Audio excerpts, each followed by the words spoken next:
The audio will speak about the history of Angel Island and also about the beautiful views that we have here.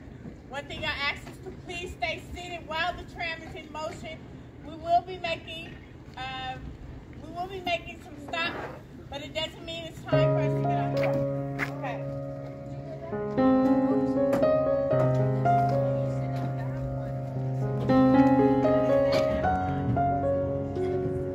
I'm Allison Dufty, and I'll be your guide as we tour this California State Park, a nature and recreation preserve with a dramatic history.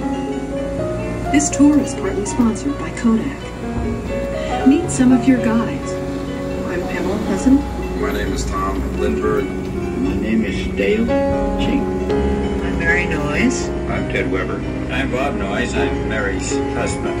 My name is Paul Chow.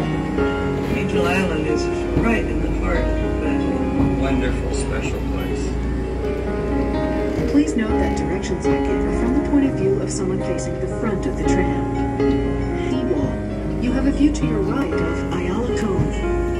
This calm crescent of water on the northwest side of the island is prized by boaters on San Francisco Bay. For those who don't have a boat, Angel Island is one of the bay's best-kept secrets. As the tram turns left, away from the cove, we'll pass one of the island's picnic areas. All of the major sites on the island have picnic tables, water fountains, restrooms, and other facilities for your comfort. To the right, the large building is one of the park's visitor centers and the park headquarters.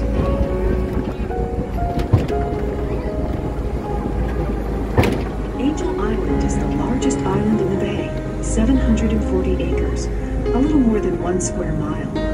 It's a California state park. The Angel Island Association is a private, non-profit organization that provides valuable services for the visiting public. This tour lasts approximately 1 hour. The only way back to shore is by ferry boat. Please keep track of the time. You wouldn't want to miss your ferry back to the mainland.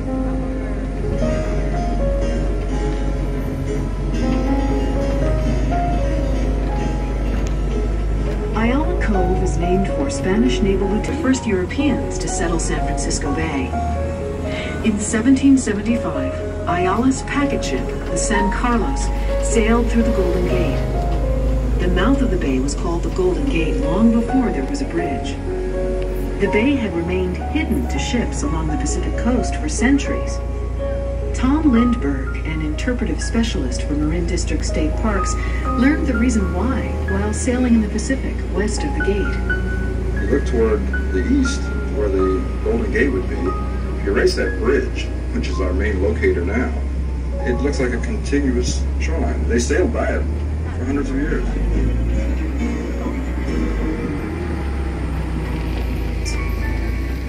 When the tram turns right, we've reached the Perimeter Road. It circles Angel Island. Across the road is a redwood water tank. Spanish explorers finally sighted San Francisco Bay on a land expedition, and Ayala sailed through the Golden Gate to Char Island on August 13, 1775. Ayala called the island Isla de Nuestra Señora de los Andes. When the Spanish sailed into the bay, they were met by the native Californians. We call them now the Coast Miwok, and that name just comes from their own name for themselves, meaning the people. The Coast Miwok sailed San Francisco Bay in tule-reed boats called balsas. These tule boats were actually half sunk all the time. The early explorers had written accounts of Indians paddling about the bay up to their hips in water. Obviously worked well enough to carry out commerce around the bay long before European man sailed. The Coast Miwok had no permanent settlements on Angel Island, but built at least 4 temporary encampments. These villages were identified from excavated mounds of shells and refuse called midweeds. That's how we know where they were as far back as at least 3,000 years ago. We had to be almost 12,000. When Ayala anchored at Angel Island, a party of Miwok and their balsas circled the San Carlos and bartered with the crew. Within a generation, most of the Miwok had been forced to live in the Spanish missions. There, they were exposed to diseases unknown to their culture, and their population decreased dramatically. California passed from Spain to Mexico in 1821. Mexico encouraged development of California by offering settlers large parcels of land. In 1839, the governor of Mexico granted Angel Island to Don Antonio Maria Ocio, an aristocrat who managed the customs house in Monterey. Although he never lived on the island, Ocio raised cattle here, and his workmen cultivated some of the land. As we round the curve, the tram will pause for a moment. Please remain seated. This point west of Ayala Cove is known as Point Ione. In clear weather, you should have a beautiful view. If it's foggy, as it so often is in summer, you may have to use your imagination. It's called Raccoon Strait. Directly north across Raccoon Strait from here is a peninsula called Tiburon. To the left of Tiburon, and joined to it by roadways and landfill, is the narrow island of Belvedere. Behind Belvedere is Richardson Bay. The peak beyond Richardson Bay is Mount Tamalpais. Millions of years ago, Angel Island was one of the lower. San Francisco Bay was a wooded valley. Pamela Pleasant is a docent with the Angel Island Association. Angel Island was just one of the many hills in the valley, and the Pacific Ocean was about 30 miles west of here. When the ocean rose after the Ice Age, filling in the bay, Angel Island was cut off from the mainland. In 1846, the United States went to war with Mexico and claimed possession of California. Mexico signed a treaty surrendering California to the U.S. 2 years later, 1 week after James Marshall found gold at Sutter's Mill. The gold rush brought the world sailing through the Golden Gate. When California joined the Union, President Millard Fillmore declared Angel Island a military reservation. Camp Reynolds was built in 1863 during the Civil War. Pamela Pleasant. When the Civil War broke out, California declared itself a union. There were Confederate ships off the coast of California, Oregon, and Washington. And the people in San Francisco were very nervous about this. Cannons at Camp Reynolds were trained toward the Golden Gate to defend against Confederate ships. Fortunately, these never came.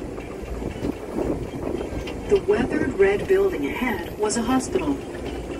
It was completed in 1904 and was used for training Army surgeons. Camp Reynolds features the largest collection of wood-frame Civil War buildings left in the nation today. In the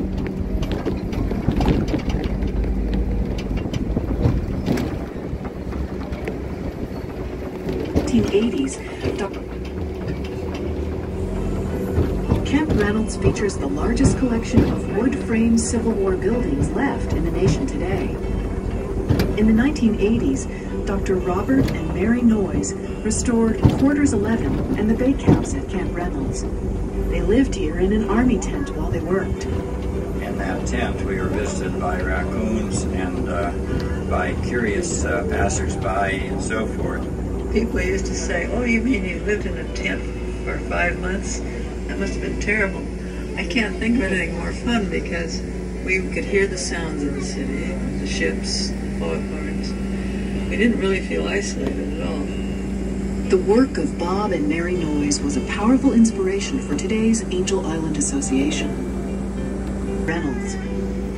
The grassy incline is the parade ground. Past the parade ground at the water's edge is the remains of a pier. An artillery battery was down along the shore to the right of the pier. Ahead on the right, you'll see a small white building that was the chapel at Camp Reynolds. It was also used as a schoolhouse. Look around for a tree with bark that's hanging in strips, as if it's been shredded. The leaves are long and pointed. This is a eucalyptus. It's an exotic species here. That means it isn't native to Angel Island. Before Europeans discovered the bay, native trees such as the toyon, madrone, coast live oak, and bay laurel covered much of Angel Island. That all changed in the early 19th century. Whaling process was cut their firewood on Angel Island. In just a few years, they stripped the island of almost every tree. When the army came, they planted large portions of the remaining grassland with exotic species, including eucalyptus. We found them planted in rows, just like corn. So what we had were acres upon acres of eucalyptus trees, where we should have had a mosaic of native plants, trees, and shrubs. Exotic species upset the island's ecological balance by displacing native plants. Today, the park is working to limit them to a few groves near historic sites. Our next stop just ahead is called Battery Ledyard. This was the site of one of 3 artillery batteries built on Angel Island after the Spanish-American War. Battery Ledyard was completed in 1904 and declared obsolete in 1909. No military installation on San Francisco Bay has ever fired a shot in anger.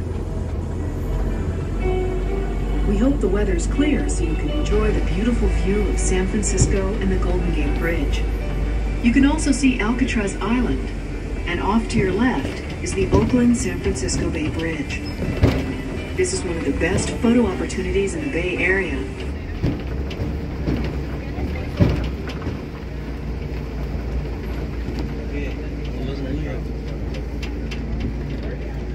Okay, folks, we're going to hold here for about 7 minutes. You guys can get off.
east along the south.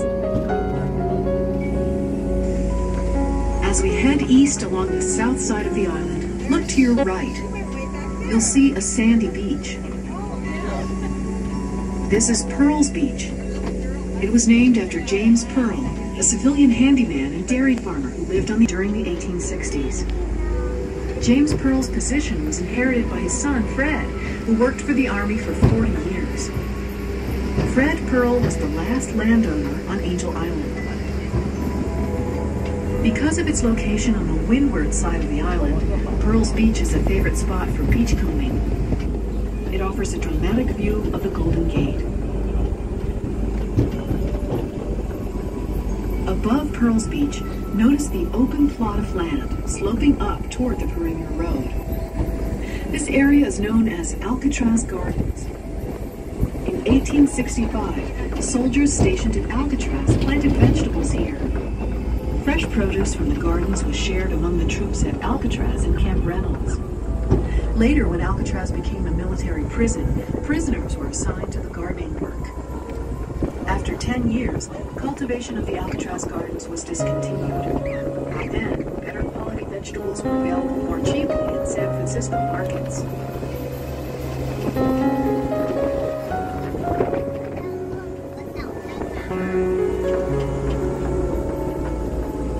Coming up on the left, you'll see an outcropping of rock. As the tram approaches this outcropping, note the rock's greenish color. This is serpentine, the official state rock of California. Serpentine was quarried from this site to supply the construction of Battery Ledyard.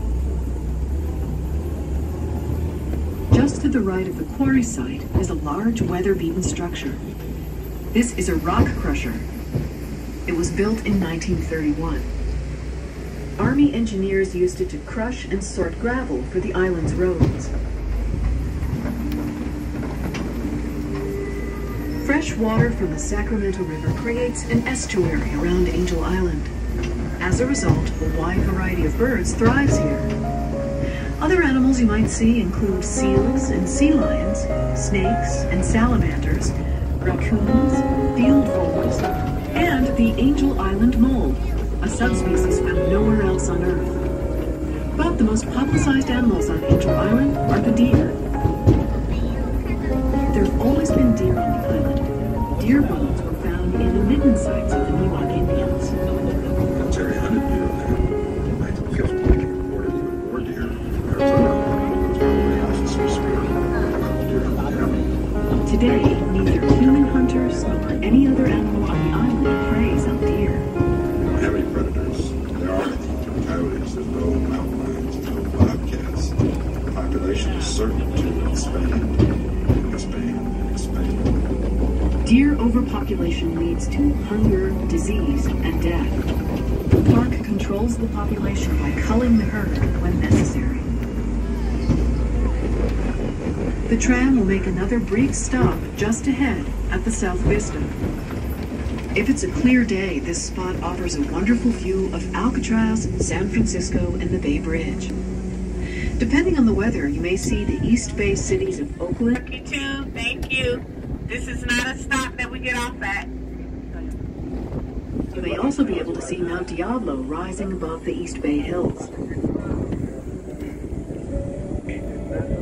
Ahead on the right, you should be able to see a long, narrow neck of land extending out into the bay. These are all automated. They serve as a constant aid to ship traffic in San Francisco Bay.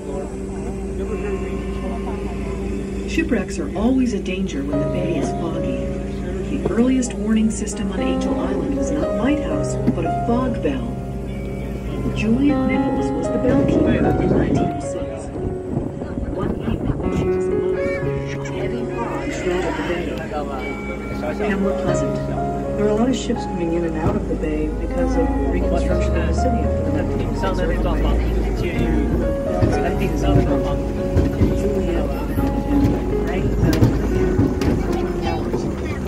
Without stopping to rest, Juliet Nichols hit the fog bell every 18 seconds until the fog lifted to warn ships away from the island. 2 days later, Nichols stood vigil once again. The mechanism built a second drive.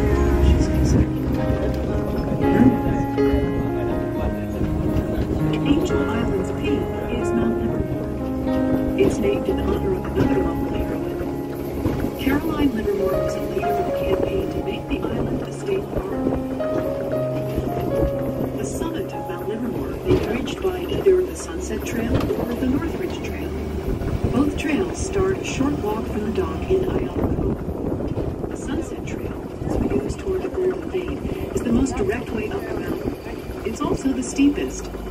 The Northridge Trail takes a longer, more gradual route through meadows that overlook the East Bay and the Tibetan Peninsula.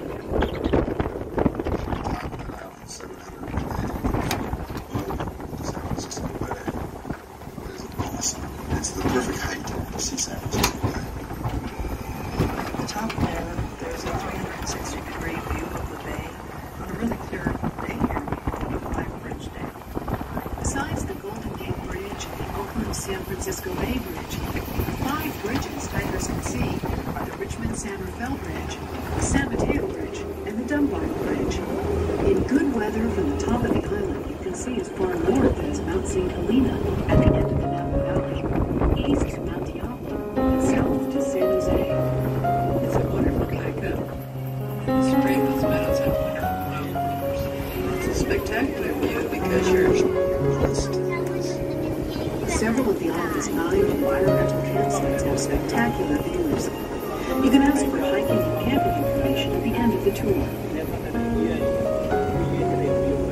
Angel Island has its own unique habitat. The number of animal species is limited.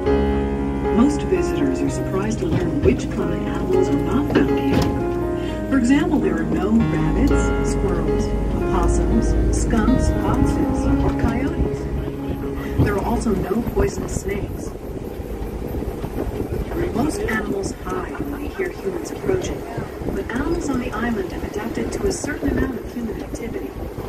If you spot any animals today, please don't try to touch or feed them. Because of its isolation from the mainland, Angel Island is a unique habitat for humans as well as animals. Today, only a small number of people live on the island. Residence is limited to park staff members and their families. About 20 to 25 people usually make their home on Angel Island at any given time. For the few who live on the island, daily routines can easily become an adventure. A trip to the grocery store, for example, is often a day's work. For Mary Norris, the island's peaceful isolation has its own role. we can't particularly. We enjoy it. It's fun. That's why we're there. Suddenly, about 6 o'clock at night, we turn to each other and say,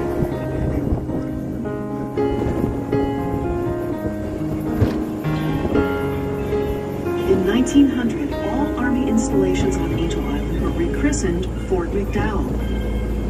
Camp Reynolds became the west garrison of the fort. Command headquarters was located at the east garrison, and it became the center of activity on the island. Fort McDowell was used first during the Spanish-American War, then during the Philippine insurrection that followed. that was used during World War I and then extremely heavily used during World War II, especially when the United States got involved in the war in the Pacific Theater. Our next stop is the East Garrison. We'll be there in about 5 minutes. When people say Fort McDowell, they usually mean the East Garrison.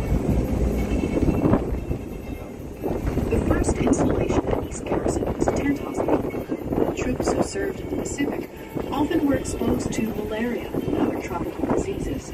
They had to be quarantined, usually for 40 days.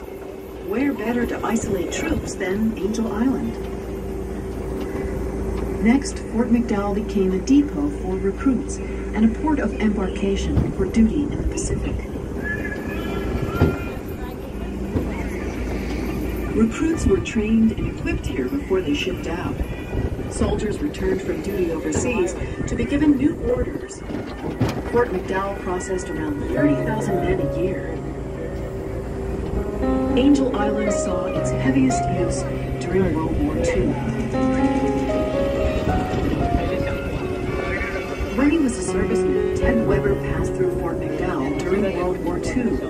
Well, I first saw Angel Island in August of 1944. I had been overseas and was shipped back through detention in San Francisco. So on that morning that they came through the Golden Gate Bridge, Sunday morning,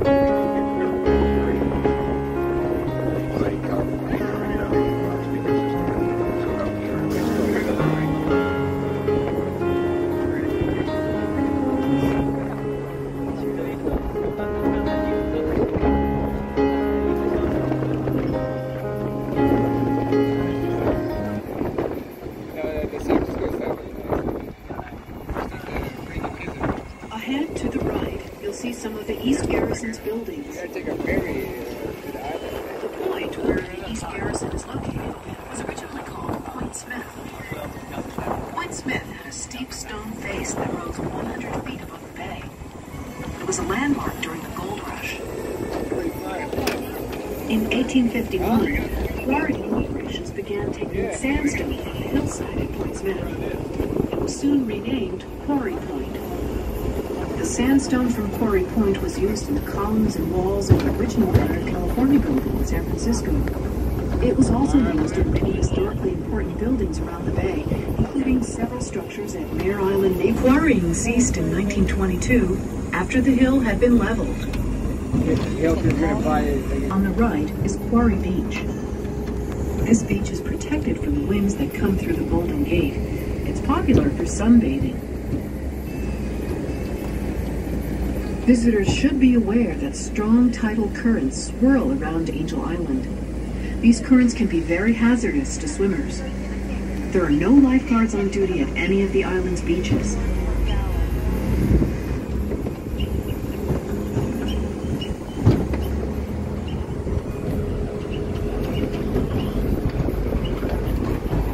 This is the East Garrison of Fort McDowell. To the left is a row of 3-story buildings. These were officers' quarters. Now, park personnel and their families live here.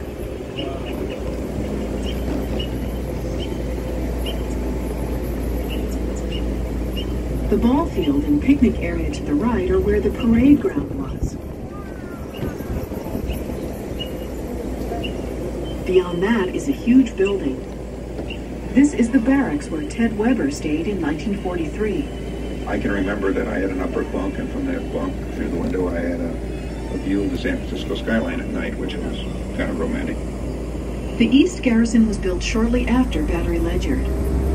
Most of the buildings here date between 1910 and 1912. Fort McDowell was part of the San Francisco Port of Embarkation. With its mission revival architecture and its magnificent setting, this was a beautiful base.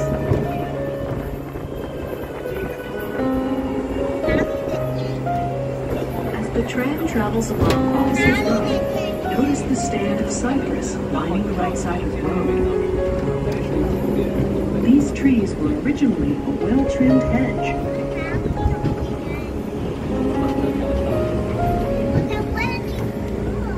Ahead, at the end of Officers Road, is the administration building.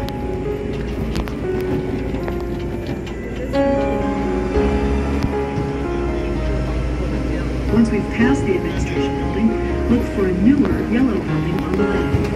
I remember the chapel very clearly, perhaps because it was a prototype of Army Chapel. It's exactly like the Army Chapel in Fort Riley, Kansas. It's open to the public. It's become a romantic spot for weddings. Past the chapel is the hospital. Soldiers were examined before they shipped out, or after they returned. Last used as headquarters for the Nike Missile Command. You can still see the crossed cannon artillery insignia at the top of the building. Servicemen poured through the Golden Gate. A sign on the south slope of Angel Island in letters 60 feet high said, "Welcome home, well done." Our next stop is the United States Immigration Service Detention Facility at the North Garrison. We should be there in about 4 minutes. Until recently, the history of the immigration station was known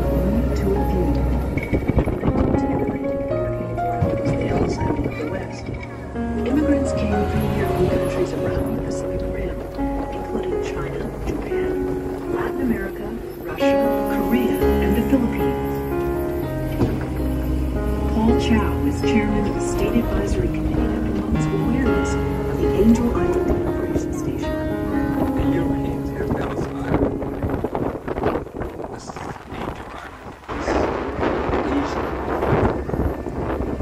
Between 1882 and 1924, the U.S. passed more acts to exclude Chinese from the immigrate. And so, Chinese continue to come to the U.S. because China is a nation of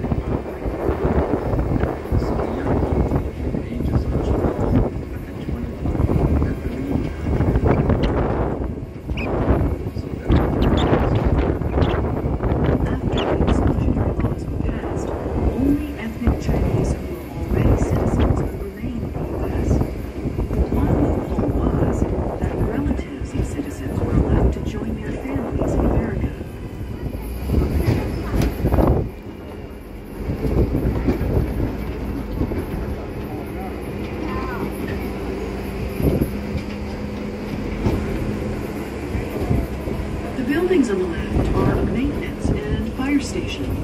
It will supply many of its own emergency services.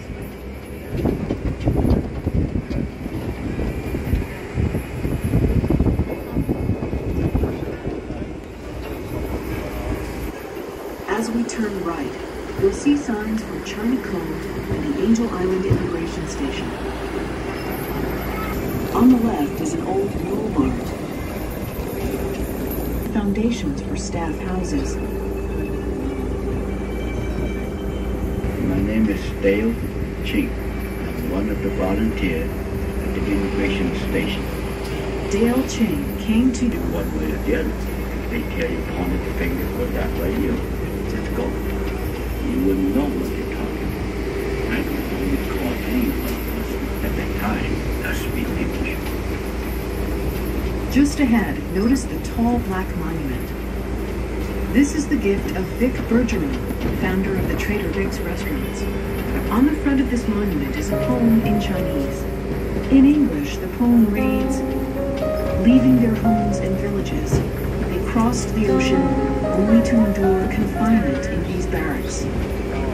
Conquering frontiers and barriers, they pioneered a new life by the Golden Gate." After immigrants were examined at the hospital, guards escorted them to their quarters. At any one time, up to 300 men and 50 women lived here under lock and key. Look up the hill to your left. The long building is the men's barracks where Dale Ching was confined for 3.5 months. Today, the men's barracks building is a museum. During museum hours, volunteers are on duty to answer their questions about the immigration station. Near the water's edge, you can see a bell on a wooden crane. This bell hung the end of the immigration station pillar, which is no longer here. Look at the A huge administration building covered this lawn. It was destroyed by fire in 1940. The tram will stop for a moment. Those who wish to visit the immigration station museum may get off here. If you intend to continue the tour on this tram, please remain seated. If you stay at the immigration station, allow 40 minutes for the walk back to Isla Cove. If there's space on the next tram, you're welcome to ride. This tour will start again when the tram is in motion. Take it off.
know there was a shovel that came right behind. That's all. That's all. No worries. Thank you.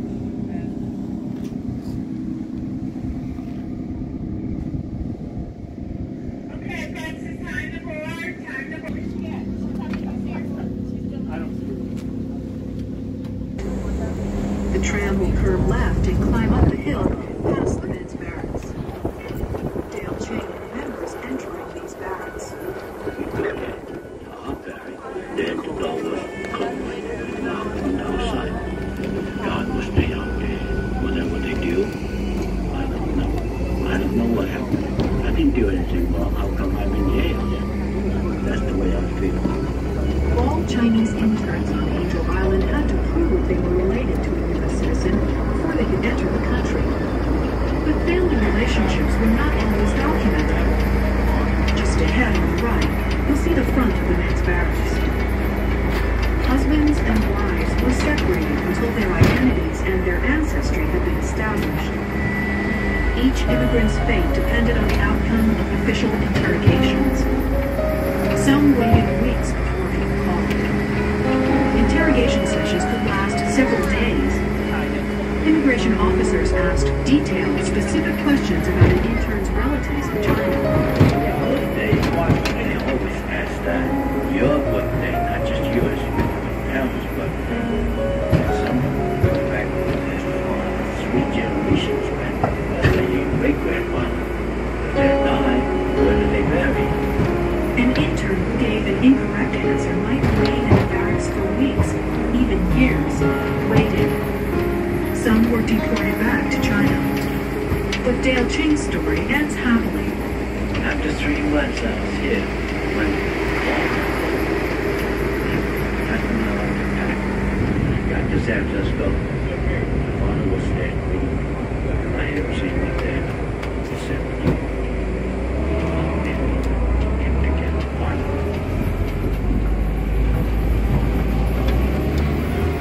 After the administration building burned, the immigration station closed.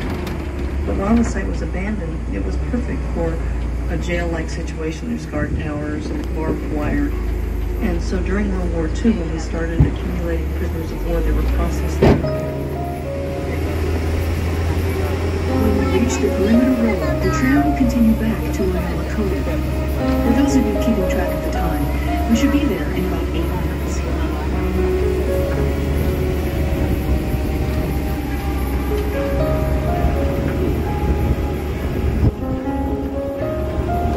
During World War II, the United States repealed the Chinese Exclusion Laws.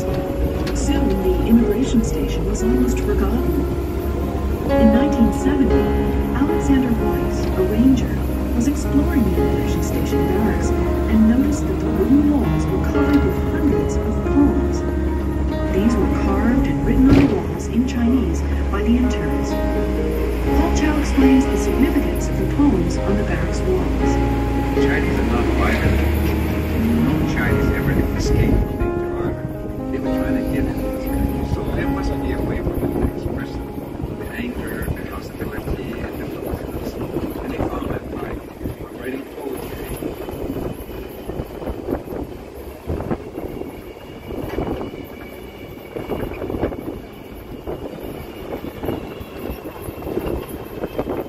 Just ahead to the right, you'll see the immigration barracks once again through the trees.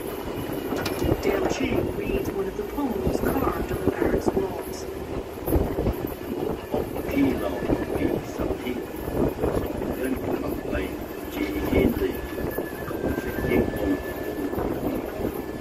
From that moment, I am departing far from this world. All of my fellow villagers are rejoicing with me. They'll say that everything within is a Western star, even if it is built of jade. It's turned. You might consider the barracks walls at Angel Island one of the birthplaces of Chinese American literature. Now riding along the north side of Angel Island, a sailor recalls the island's moored zone. Its climate is milder than on the windward side, facing the Golden Gate. It's often dramatically warmer over here. As a result, you also see a different variety of vegetation.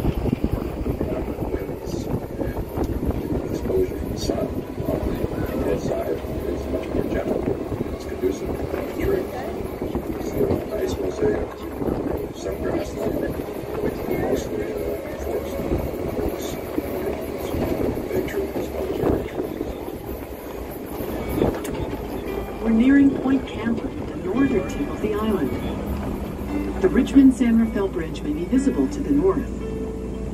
Water from the Sacramento River flows under this bridge on its way south to the ocean. Beyond the Richmond-San Rafael Bridge, at the north end of San Francisco Bay, is San Pablo Bay. Beyond it is Suisun Bay, and beyond that, the mouth of the Sacramento River. As we round the curve, you might be able to see different colors in the waters of Raccoon Strait. The variation in color shows where the current from the Sacramento River collides with the tidal flow coming in through the Golden Gate. Silt gives the fresh water a more murky or even brownish appearance. The salt water tends to be darker and has more of a blue or green tint. The island is influenced by a lot of different currents, and the strongest currents of all are in Raccoon Strait. So the currents there can get up to 6-7 knots. At 162 feet, Raccoon Strait's maximum depth of 333 feet. Raccoon Strait is not named for the animal, although raccoons are found on Angel Island. The name comes from a British sloop of war, the HMS Raccoon, which was beached at Ayala Cove for several months in 1814 while its hull was repaired.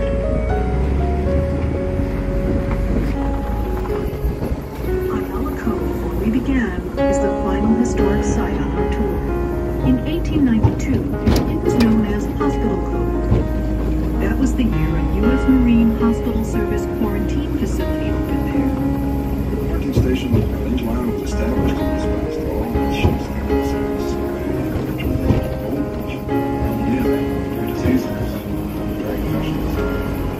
Ships came to port in San Francisco from all over the world. Many of them sailed here from the Pacific, where the ships and their passengers could be exposed to diseases such as smallpox, typhus, tuberculosis, malaria, diphtheria, or plague. When these ships came through the Golden Gate, public health authorities boarded and inspected them.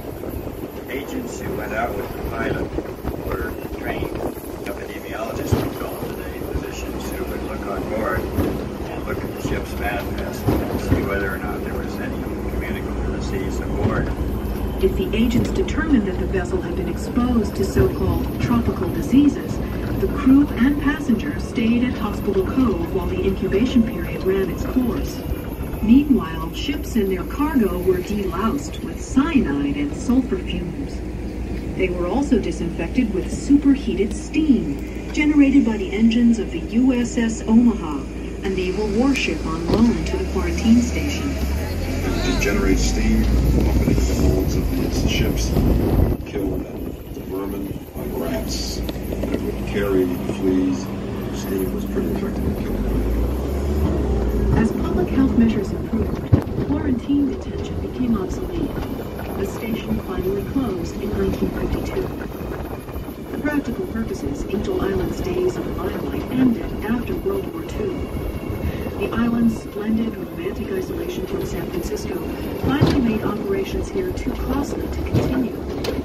The Army left for good in 1962, just short of 100 years after they built Camp Reynolds.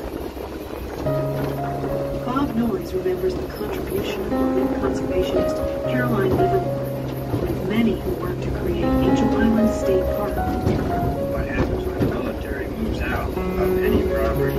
It finally winds up, you might say, on the auction block, and that happened to Angel Island.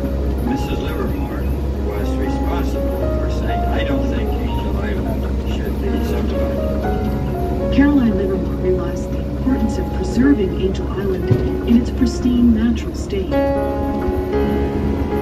In 1954, 2 years after the quarantine facility at Ayala Cove closed, the federal government gave the 7 acres of the cove to the state of California.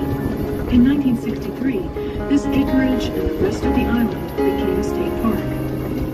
At the heart of the densely populated Bay Area, Angel Island State Park is a core of wilderness. I really want more people to return to Angel Island. I don't really know of any other spot in the country where you have a 740-acre naturally preserved park within city limits. This is a beautiful, beautiful park. So Islands. You want to take your children there at least once a year as they grow up. It's very, very good.